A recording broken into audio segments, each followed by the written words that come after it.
Eu fui reassistir esse filme com uma vaga lembrança sobre o que o filme era, pensando que era um filme Sessão da Tarde, um filme família. E eu estava profundamente enganado. Isso aqui resume muito bem minha reação ao final do filme.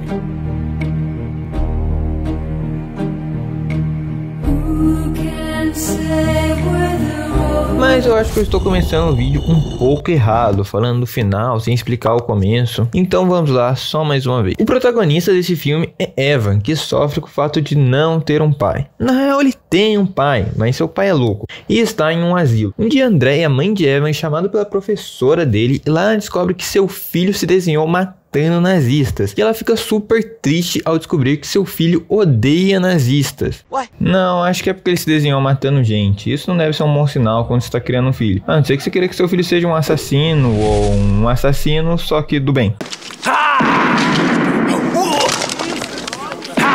Tá, mas o que realmente importa aqui é que Eva não se lembra de ter feito o desenho. Então ele é levado para uma clínica e lá descobrimos que o pai do Evan tinha o mesmo problema de memória quando era criança. E quando cresceu, ele enlouqueceu e atualmente está preso em um asilo. Então se tudo der errado na vida do Evan, pelo menos ele já tem um lugar para morar. E a partir desse momento, Evan começa a escrever em um diário para ver se ajuda ele a não se esquecer das coisas. Que isso? Ainda está em tempo de abortar seu filho, moça. Só vai ser um pouco mais doloroso para ele. Depois disso, Evan vai para a casa do Tommy e da Kaylee, e segundo ele vai ser o pai dele, se ver como é um pai de verdade. Mas tudo que ele conhece é esse verme aí. Como eu vim parar aqui? Quer parar de bancar o retardado? Ou eu conto pra sua mãe que você não se comporta? É, Eva, às vezes não ter um pai é até melhor. Olha pra Suzane, desde que ela perdeu os pais, a vida dela só decolou. Ficou conhecida pelo Brasil inteiro, ganhou um filme, tá fazendo faculdade em Taubaté. Os resultados dos exames saíram e Eva não tem nenhum problema neurológico. Mas deve haver algum problema. A causa é o estresse.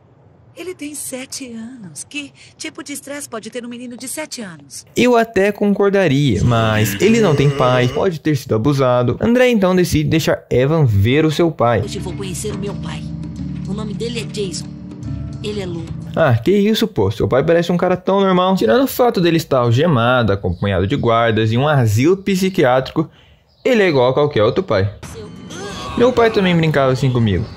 Eu não gostava. Ele precisa morrer! É o único jeito!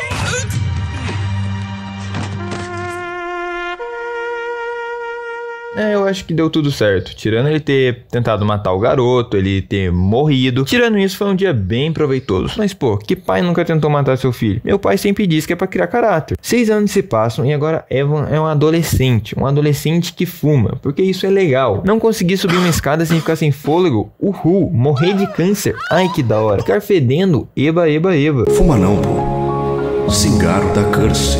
E aqui temos Kaylee como interesse amoroso do Evan, Tommy como capeta de 1,20 m e o Lenny, o cara que está aí para que as coisas de ruim aconteçam com ele. O lance é que o anão de jardim pega uma bomba e eles vão explodir o correio de alguém. Realmente uma ideia muito distorcida de diversão. Porém, Evan apaga e quando acorda, alguma coisa importante aconteceu. Isso deixou o Lenny em estado de choque. Mas ninguém fala pro Evan o que aconteceu, pois aparentemente foi algo muito ruim, que ninguém quer lembrar. Depois desse episódio na floresta, Evan vai a um hipnólogo. E acontece que o corpo dele está impedindo que sua memória seja recuperada, mas o doutor insiste e o Evan morre. Mentira. No dia seguinte eles vão no cinema e Evan parte para o ataque. Seu amigo que está internado, ele quase morreu em uma sessão de hipnose. Nada disso importa, porque ele está com tesão. Mas quem não gosta nada disso é o pequeno psicopata, que parte para juntar Evan de seu pai. A maquete de ser humano obviamente não deixa isso barato, porque é nos menores frascos que se encontram os piores venenos.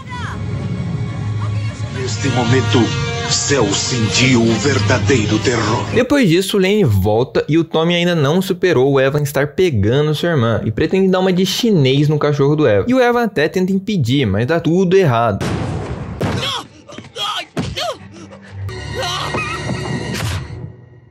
Lady Murphy fazendo mais uma vítima. Depois desse acontecimento trágico, a mãe do Evan decide que é melhor eles se mudarem de cidade. 7 anos se passam e agora Evan é um adulto que está na faculdade e divide o quarto com essa fofura aí, chamado Tamper. Eles saem e Evan consegue levar essa garota para o quarto. E ela por algum motivo quer que ele leia o diário de quando ele era um adolescente. É como se minha mente se recusasse a acreditar no que vejo. Ouço Crockett Ganindo é horrível. Só de escrever isso eu tenho calafrios. Vai. Continua. Como assim? O maluco tá quase chorando e ela tá... Que tesão! Ele continua lendo e de repente é transportado para o dia que ele perdeu o cachorro. Eu não consigo abrir. Larga isso, ou eu vou matar a sua mãe quando ela estiver dormindo. Como alguém que nem pode andar na montanha-russa pode ser tão malvado assim? Eva então volta para o presente e enquanto ele estava lembrando das coisas, no presente ele havia desmaiado. Tá afim? Agora não. E ele sai de lá. Ele vai atrás do Lenny, que agora é um cara muito esquisito, mas ele consegue confirmar que o que ele se lembrou é verdade. Solta isso ou degolo sua mãe enquanto ela dorme. Não fala. Cala a boca. Você tem merda na cabeça? Desça mais um que eu juro que vai ser o último, desgraçado. Falei pra não falar. Depois desse encontro amigável, ele se lembra do dia da bomba. E o que aconteceu naquele dia é que eles mataram uma mulher e um bebê. Pra mim, ele deveria estar preso então. Caralho, que rápido. Tá, já fiz a piada, agora deixa eu voltar, né? Senão ninguém vai entender essa esquizofrenia que eu chamo de resumo. Eu sei que ele matou a mulher e a criança, mas o que realmente importa aqui é que surgiu uma cicatriz nele, que ele nunca teve. Então ele não está apenas relembrando, e sim voltando para esses momentos, e pode alterá-los. E aqui começa a ter vários furos, mas quem liga pra furo é jornalista. O grande problema aqui é que Evan é burro, e nada é mais perigoso do que um burro determinado. Primeiro ele vai falar com aquele e faz ela se lembrar de um monte de traumas do passado. Foi por isso que você veio até aqui? Pra fazer perguntas idiotas? Isso somado com o fato da vida dela ser uma porcaria, ela decide ir de game over. E quando Evan descobre isso, ele decide que vai tentar voltar para o passado para salvá-la. Mas nem muito por causa dela, é mais por causa disso aqui. O que você falou pra minha irmã, hein, desgraçado? Ela tá morta.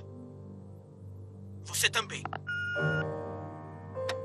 Ixi, eu da essa, meu irmão. Ele volta para o dia que o pai da Kayleigh gravou os dois e o garoto de 7 anos de idade dá um apavoro nele. De contas. Nos próximos 30 segundos você vai escolher entre dois caminhos. O primeiro caminho traumatizará a sua própria filha para sempre. Espera, o que tá acontecendo aqui?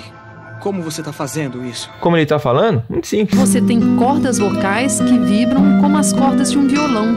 E é daí que vem a sua voz. Então depois do mongoloide ser apavorado por um garoto de 7 anos, Evan volta para o presente e tudo está diferente. A Kayleigh não apenas não morreu, como está na faculdade e os dois estão namorando. E tudo está indo perfeitamente. Até que um dia Evan encontra seu carro todo destruído. E o autor disso é o Tommy, que acabou de sair da cadeia. E está atrás do Evan para separá-lo de sua irmã. E sabendo disso, os dois decidem que a gente não anda no meio do mato em um lugar mal iluminado e com nenhuma pessoa ao redor, onde seu irmão pode facilmente me matar, se livrar do corpo e sair dessa impune. É claro! E nessa, o carcereiro de gaiola acha eles. E homossexualismo, hein, Tony? Gosta de macho, hein? Gosta de se vestir de mulher? Que porra! Os dois acabam brigando e o Evan mata o Tommy. E aqui começa um dos primeiros de muitos atos de burrice dele, já que por causa disso, ele é preso e na cadeia fica sendo importunado por uma gangue de nazistas. Ele pede para que sua mãe traga seus diários, mas acaba dando mole com eles e os diários são roubados. E como a única forma dele sair dessa cadeia é com seus diários, ele se aproveita da fé desse cristão inocente. Tá, eu sei que ele tá preso, então ele não é tão inocente assim, mas quem matou foi Deus. Ele só puxou o gatilho, saqueou, arrancou as tripas da pessoa, botou fogo, juntou o pó e colocou na comida de um idoso. Mas pô, besteira, tá ligado? Ele usa a fé desse cara para basicamente fazê-lo aceitar uma missão suicida. Pô, mas você também não pode cair em qualquer papinho não, pô. Para convencê-lo, ele volta no tempo. Para mostrar que ele está com muita pressa, ele faz esse desenho, pinta, coloca detalhe, coloca sombreamento e o cenário ele deixa só o esboço, né? Porque ele tá com pressa. E depois disso, ele simplesmente enfia a mão em dois negócios afiados. De volta para o presente, ele está com a mesma cicatriz que Jesus. É, isso realmente é convincente. Até eu acreditaria. Agora é hora da missão suicida. Carlos! Só depois que eu vi a fumaça. O pobre cristão tem muita sorte do Evan alterar a realidade e não ir para outra, como é o mais comum em viagens do tempo. Evan volta para o dia do cachorro e pela primeira vez ele volta para um momento onde ele não havia desmaiado. Então parece que temos um cliffhanger aqui. Não, acho que não é isso não. Tá, seguindo. Evan, sendo idiota como é, pega um pedaço de lata e dá pro Lenny para que ele possa soltar o cachorro. Mas como nesse filme tudo é super drástico, o Lenny acaba matando a sangue frio o Tommy. E graças a isso ele enlouqueceu e foi preso em um asilo. De volta ao presente, Evan vai visitar o Lenny. Sou eu, Evan. Você quer alguma coisa? Que tal aqueles aeromodelos que você adora, hein?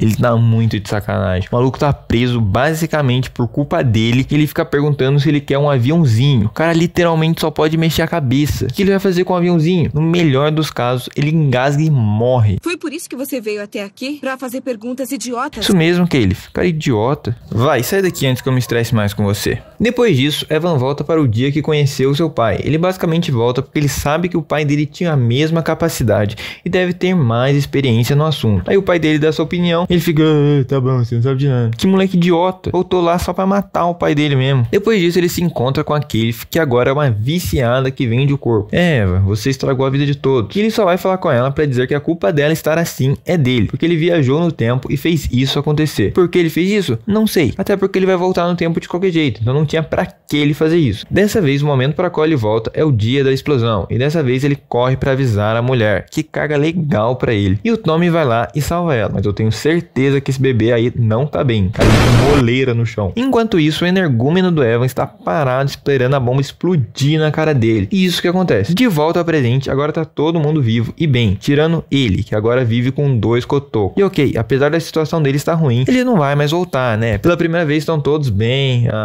É óbvio. É óbvio que ele vai voltar, né? Não podia fazer uma coisa boa nesse filme, né? E novamente ele volta para o dia da gravação. E eu sei que eu já chamei ele de burro algumas vezes, mas dessa vez ele supera mais do que nunca. Ele simplesmente pega a bomba e acende ela em um lugar fechado, onde não tem literalmente nenhum lugar para onde jogá-la. Em vez de só deixar esse ineficiente mental se explodir, o pai daquele faz ele jogar a bomba em direção a ela. De volta ao presente, Evan foi considerado culpado pela morte da Kaylee e cresceu preso em um asilo. E por isso ter acontecido tão cedo, ele nunca escreveu nenhum dos seus diários. Eva, dessa vez você se superou. Eu fico me perguntando como ele vai estragar tudo dessa vez, e você sempre me surpreende. O lance é que Evan descobre que seu pai viajava no tempo usando fotografias, então ele não precisa de seu diário, ele só precisa de uma foto ou gravação dele, e sua mãe traz uma para ele. E aparentemente isso é proibido, porque Evan faz tudo escondido. Pode até não ser louco, mas corre igual um. Ele se tranca em uma sala e começa a rodar a fita. Nisso os guardas acham em que sala ele está e se desesperam para pegar ele. Isso tudo só porque ele está assistindo uma gravação. Começa a pensar que a morte do pai do Evan não foi um caso isolado. E Evan volta para um dia em que ele ainda era apenas um feto, e lá ele se impede de nascer, o que faz com que a vida de todos seja muito melhor. Que mensagem positiva. Talvez você esteja pensando que esse não é o final que você conhece. Isso porque esse filme tem outros 3 finais, sendo esse o final do diretor. E a grande mensagem do filme é que um idiota sozinho consegue arruinar a vida de 3 pessoas. Eu já sabia que um idiota conseguia arruinar a vida de 2 pessoas, visto meu pai e minha mãe, mas de 3 é novidade. Assiste esse outro vídeo aí sobre a viagem ao centro da Terra e é nóis.